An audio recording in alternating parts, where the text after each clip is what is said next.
The first words we hear on many, too many newscasts.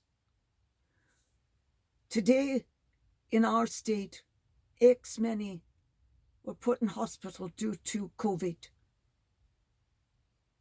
In the world today, we now hit a death rate of X due to the coronavirus. We are now at 911,000 deaths in the United States due to COVID. A majority of those are due to the previous administration for their incompetence and their stupidity and their denial that there was a crisis. The coronavirus has highlighted our interdependence, for better or worse. Solidarity, therefore, is the key to emerging from a crisis better than before. All humanity has its common origin in God. We dwell together in our common home, a garden planet where God has placed us, and we have a common destination in Christ. But when we forget this, our interdependence becomes dependence on some of another, increasing inequality and marginalization. It weakens the social fabric and the environment deteriorates. The word solidarity may seem a little worn and poorly understood. Solidarity is more than a few sporadic acts of generosity. Rather, solidarity involves creating a mindset which thinks in terms of the whole of the community first, and the priority of life of all over the appropriation of goods by a few. More than that, solidarity is a matter of justice. A healthy and fruitful interdependence needs strong roots in the humanity and nature created by God. It needs respect for faces and for the land. We reflect on the biblical account of the Tower of Babel.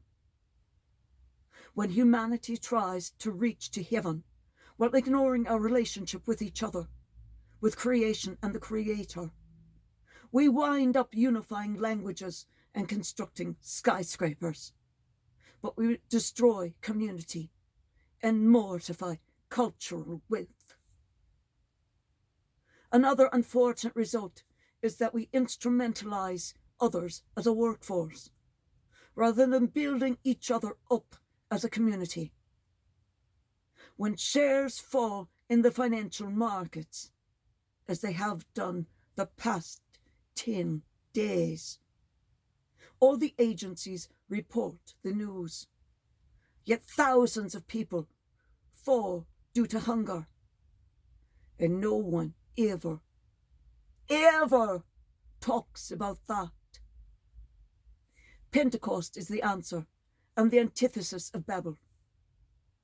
Descending upon the community, the Spirit creates unity in diversity. The Spirit creates the beautiful harmony. With Pentecost, God makes himself present and inspires the faith of the community, united in diversity and in solidarity.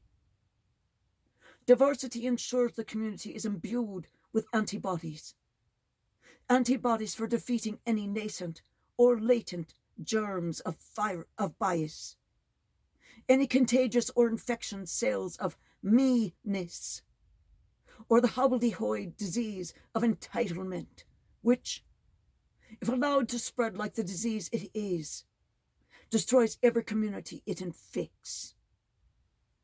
Instead, the antibodies work to remind the community that each person is unique, their contributions are valuable, and protect the community as a whole from the dangerous, infectious patterns of individualism and selfishness, which in and of itself are the definition of entitlement. Solidarity is the road to take towards a post-COVID world, towards the healing of our interpersonal and social sicknesses. And there is no other path. We encourage everyone to let your solidarity be guided by faith, so that we may translate the love of God for all of our brothers and sisters, to build communities that promote healthy growth. We invite everyone to ask ourselves, do I think about others? In the midst of crises and tempests, the Lord calls to us and invites us to reawaken and activate this solidarity capable of giving solidity, support, and meaning to these hours in which everything seems to be wrecked. Build up your solidity.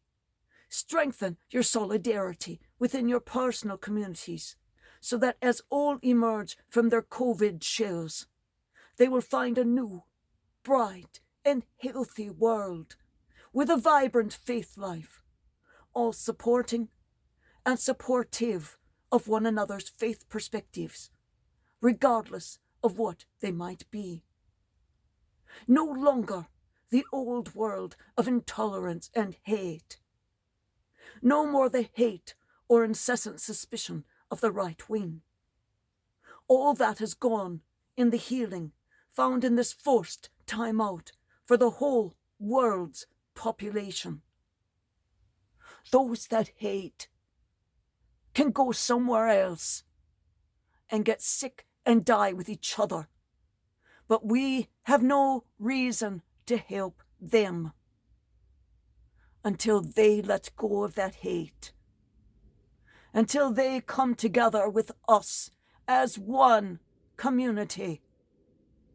Not any hate, not any of those words that they use, but all of us as one world community, exactly as God created us. One world, one race, human, one body, one together.